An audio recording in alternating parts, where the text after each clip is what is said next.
Aloha all. Just a quick heads up that this, your first Halloween episode of 2023, deals with cannibalism. For the record, this episode is an attempt to establish historical clarity that I hope starts an understanding and begins correcting centuries of historical inaccuracy and fabrication. Please note, this episode is not criticizing cultural or religious practices.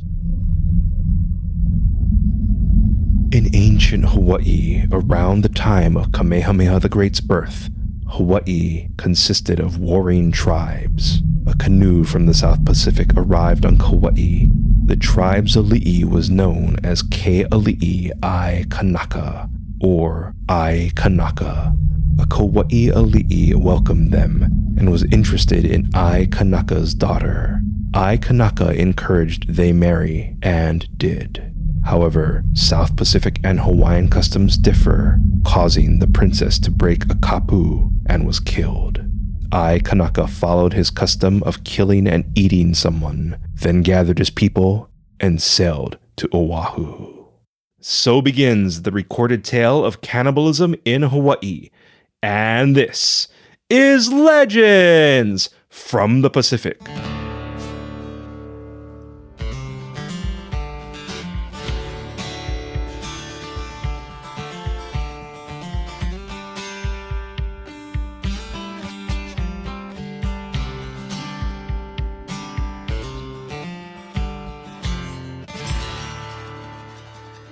Aloha, and thank you for joining us. Welcome to your podcast about Pacific folklore and cultural history, Legends from the Pacific.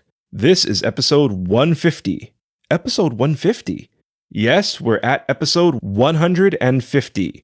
Mahalo nui loa to all of you dear listeners who helped make this possible, especially our Patreon supporters and those of you who purchased our book, audiobook, shirts, various merchandise, and recommended board games.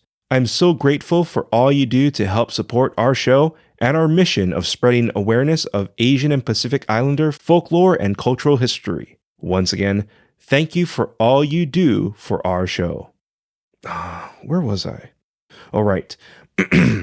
Episode 150, Cannibalism in Hawaii. This episode is a bit longer to mark the big 150. I am Kamuela Kaneshiro, but you can call me Kamu. A native Hawaiian professional writer, speaker, and Comic-Con panelist with extensive film and television experience. I study mythology, I've encountered unusual things, and I'm a geek. In the beginning, there was the Pacific Ocean. A canoe broke the horizon, piloted by Pele, a beautiful Polynesian maiden who dominated the waves until she felt safe to stop. The audiobook of our Legends from the Pacific Book 1 is now available, narrated by multi-award-winning voice actress Emily Wu Zeller. Emily has worked on anime, the video game Cyberpunk 2077, and over 500 audiobooks including Star Wars, The Empire Strikes Back, from a certain point of view. Just click the link in our show notes to purchase our audiobook and enjoy Emily telling our stories today. A special aloha to you listening to us on iHeartRadio. Mahalo nui loa for listening and writing me emails. Later in this episode, your featured song, board game recommendation, yes, it's holiday season again, and Hawaiian word. But first, let me share with you this macabre Hawaiian tale. As usual, I apologize for any mispronounced names or words and appreciate your understanding. Ai Kanaka and his tribe were welcomed by Oahu's people, until the Hawaiians learned they were cannibals. They banished them to the Waianae mountain range. While the area was treacherous, Ai Kanaka enjoyed his new home. A great imu, or traditional earth oven, was created, along with a massive stone table. Then, Hawaiians, mainly hunters and bird catchers, went missing. Not far from Ai Kanaka's tribe was Oahu's ali'i birthing stone, a sacred site where noble women birthed their children, ensuring their royal bloodline. The nearby village was Oahu Nui, a place ruled by Oahu's high ali'i, and the current ali'i was named Oahu Nui. Oahu Nui learned of the South Pacific ali'i Keali'i Ai Kanaka, which traditionally meant man-eater and was sometimes used to describe great warriors.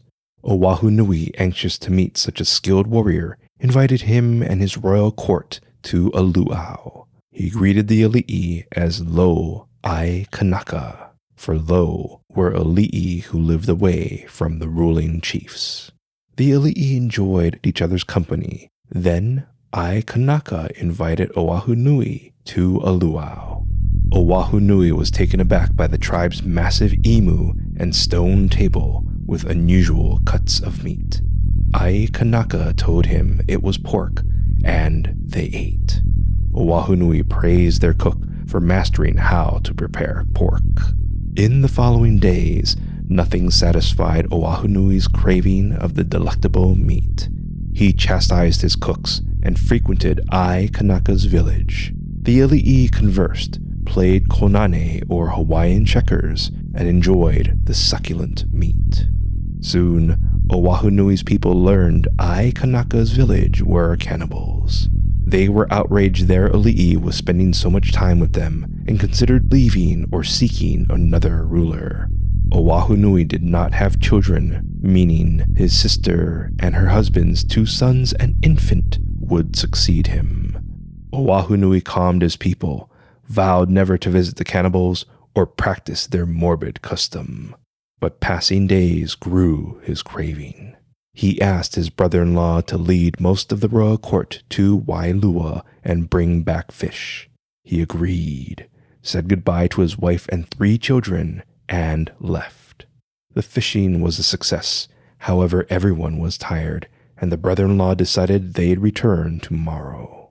When the moon was reflected on rippling water, something called the brother-in-law. He woke. His 2 older sons shimmered in the moonlight. "Father, why do you slumber while we are devoured?" "What?" he asked. "What's going on?" "We are being eaten. Our remains are in a net, hanging in a tree beside our uncle's hale." The images faded. He raced home. In the tree, a net hung in the branches. He grabbed the stone axe and cut the line. The bundle fell, crashed, and bones rattled out. 2 children's skulls stared at their father. He gripped the stone axe and stormed into Oahu Nui's hale. Some kava remained in a large bowl beside the snoring ali'i. The father failed, waking the ali'i from his feast-induced slumber, lifted the axe, and decapitated Oahu Nui. The father went to his hale. His wife laid beside their infant. "Your brother broke his word and ate our sons." His wife held their child closer. "How could you?" The father took his child and left. His wife threw herself at him. "Please, don't go. I did all I could to stop him." The father grabbed her arm and scanned her body. The moonlight showed she was unbruised. His eyes narrowed. "You didn't fight for our children?" She collapsed and sobbed at his feet. "I'll reunite you for choosing him over our children." He killed her with the stone axe. The remaining villagers stared at him. The moon shone their guilty eyes. He held his child close and rejoined the court and villagers at Wailua. After several weeks, Ai Kanaka wondered what happened to Oahu Nui. Ai Kanaka's guards announced a royal hunter approached. The ali'i greeted him. The hunter nodded. "Aloha, powerful ali'i. My village welcomed you, then banished you and your cannibalistic tribe." "Ah yes, I recognize you. You've bulked up. What brings you here?" "My brother, who was a better hunter than I, has been missing for months." "My condolences. It's common for people to fall off the mountain. This area can be quite treacherous, especially its inhabitants." "Are you accusing us of your brother's misfortune?" "Are you denying it?" The ali'i smiled, revealing his teeth. "When my brother didn't return, his fading tracks led me here. I watched your village and realized I was too late. My ali'i refused to move against you, so I strengthened my body to avenge him." Ai Kanaka laughed. "You bulked up, but my weakest guard is bigger than you. Are you refusing my challenge?" Ai Kanaka sighed. "I admire your courage, hunter, and while you contain your rage, you still show respect." The ali'i grabbed his spear. "No," the hunter said. "We settle this as true warriors. Our bodies will be our weapons." The Ali'i dropped his spear and approached the hunter. They exchanged blows. The Ali'i grabbed the hunter, but his skin was coated with kukui nut oil and slipped from his grasp. The hunter struggled as they neared the cliff. He shoved the Ali'i. The chief seized the hunter's arm, but the oiled limb slipped away. Ai Kanaka yelled, scraped the rock face, and a tree impaled him. His people wailed and cried as the hunter returned to his village.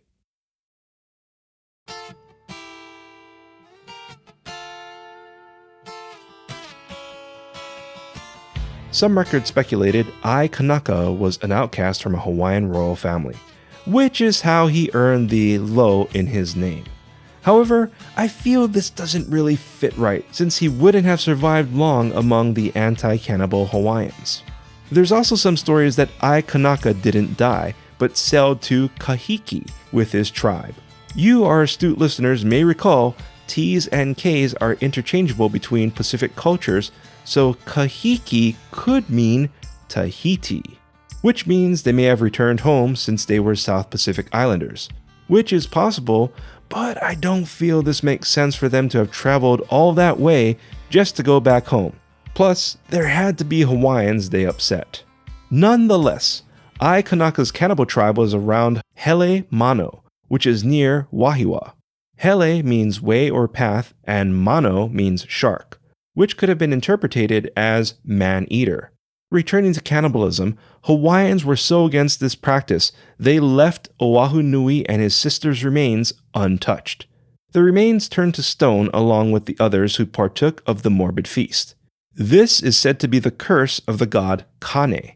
To this day, things rarely grow in the area, and it remains largely undeveloped, which is very unusual for a place to remain undeveloped on Oahu. As for the Ali'i birthing stones, they are still near Wahiawa, but the High Chief village was moved to Waikiki, which was a sacred site of 3 streams. During my research of this episode, I also found out about Olohe. Olohe were similar to highway thieves and were called people who went against tradition. While there's a couple mentions of these people being cannibals, this was likely added on by Westerners because, really, going against Hawaiian tradition covered a lot of ground. Then we're also talking, was it during the kapu system or after it was abolished? Remember, Westerners recorded and embellished the fiercer aspects of Pacific cultures. This is the time frame when Westerners enjoyed connecting uncultured savageness with cannibalism. I'll get into this more later. As far as other aspects of cannibalism in Hawaiian culture, the makahiki ritual involved a kahuna eating an eye of a fish and an eye of a human. However, records stated eating a person's eye was symbolic, and this was more of an example of human sacrifice. It should be noted, while Hawaiians frowned upon cannibalism, Ali'i killed those who broke a kapu to regain their stolen mana. Ali'i also sacrificed humans to gain favor with their god of war, Ku. I know you're thinking, but Kamu, didn't you share stories involving Hawaiians throwing creatures and whatnot into an imu? Yes, some of our Hawaiian stories, especially our Patreon-exclusive Hawaiian stories, involved creatures or part humans being thrown into an imu. But the Hawaiians didn't eat them. They tossed the cooked carcass into the ocean for their aumakua, or gods, to deal with. So this could be seen as a human or otherworldly creature sacrifice. While the imu is an earth oven, it may have been the surest way to kill these beings, since common weapons might have been viewed as a conventional way of dealing with more common things. And throwing something into the lava or volcano would have been an act of desecration and dishonor to Pele, which is something I don't think anyone wants. Cannibalism in the Pacific was popularized by writers Robert Louis Stevenson and Herman Melville. Robert Louis Stevenson, who created Treasure Island and Dr. Jekyll and Mr. Hyde, stated cannibalism was practiced throughout the Pacific, but he may have been misled or exaggerated by including Hawaii in the mix, since scholars argue cannibalism was not practiced in Hawaii, and our story was an isolated incident of a South Pacific Islander influencing a Hawaiian. But remember, the Hawaiians didn't tolerate it. While author Herman Melville is known for writing Moby Dick, his previous book made people call him the man who lived among cannibals. You see, 5 years before Moby Dick, in 1846, Melville wrote a book about living among cannibalistic natives, which he claimed revealed the untarnished truth about life in the Pacific. However, scholars pointed out the book is fraught with misinformation and errors, which included Melville's actual time spent with the islanders and Melville never witnessing cannibalism. Going further, Melville confessed in articles he may have been misled about the islanders' cannibalistic practices because they wanted to be documented by him. This seems correct since during this time, Pacific Islanders had difficulty adapting to Western visitors and making money. So, Melville's embellished book became a bestseller, which may have helped Moby Dick's success and propagated Pacific cannibalism. Not bad for the man who lived among cannibals. For the record, modern critics also pointed out the irony of Melville's Christian readers who devoured his false cannibalistic book as fact, then consumed their savior's body and blood during Mass. But I digress. Sadly, modern Caucasian writers have mocked and joked about Pacific cannibalism to get headlines, gain notoriety, and of course, make money. Please don't Google this. These attention getters aren't worth your time and energy. On the subject of improper searches, several pictures of Oahu Nui's stones have been posted online. However, these stones are not Oahu Nui stones, which varying accounts claim are in a gulch or were consumed by the land. As for Ai Kanaka's massive stone table, tourists first recorded it in 1825, and it became a popular tourist destination. However, about 24 years later, in 1879, returning tourists claimed it was missing. They theorized it was taken by the land, since the area wasn't upkept. Some of you may be wondering if these Hawaiian ali'i existed. Well, an ali'i named Ai Kanaka existed, however, he was a different ali'i from Hana on Maui. So it's likely his name leaned more on the successful warrior and less on the literal or cannibal aspect. As for Oahu Nui, there were no records of him existing, which kind of makes sense since Hawaiian lineage and history were oral. So it'd be easy for Oahu Nui to be erased from their records, and Hawaiians may want to forget the embarrassment that caused the curse of Kane. So what'd we learn? Well, a lot really. This possibly explains how the place of Oahu's high ali'i went to Waikiki.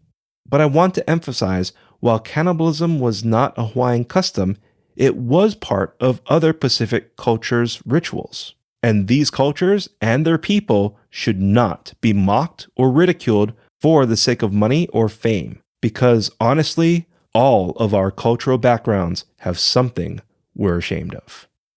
And finally, many may feel there's a Hawaiian cannibalistic incident involving a famous navigator. However, this aspect of the incident may have been a serious misunderstanding and fabrication. But that's a story for another time.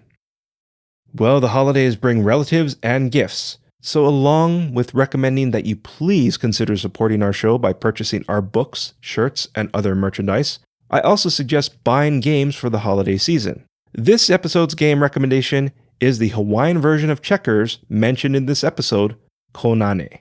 Konane is a fun game to play with your family and friends during this holiday season. And just a friendly reminder that using our Amazon link in our show notes to purchase your version of Konane is a free and easy way of supporting our show. So click the link in our show notes to purchase your copy of this version of checkers with a Hawaiian flair today. Our theme song is Mystery by Tavana, courtesy of High Sessions. Sound effects were by Sound Effects Factory. Our music coordinator is Matt Duffy, aka DJ TripleBypass. Links and show notes can be found on our website, legendsfromthepacific.com. Thank you very much, Ren. That was our Patreon supporter, Ren Shepard. And a big mahalo nui loa to our Patreon members who support our mission to spread Asian and Pacific Islander cultural history and awareness.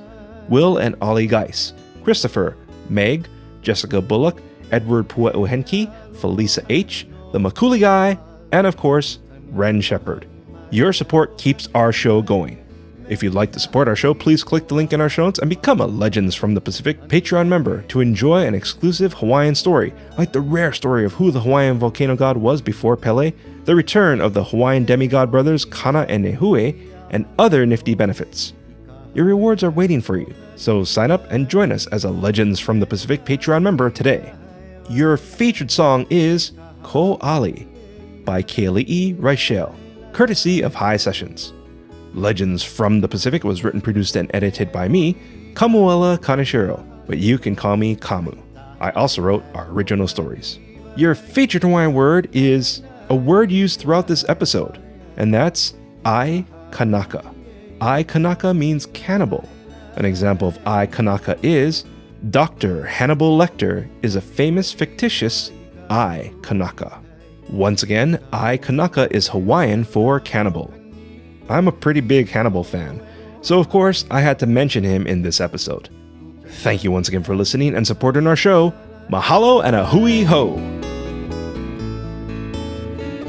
Nani wa iru wa ita e hu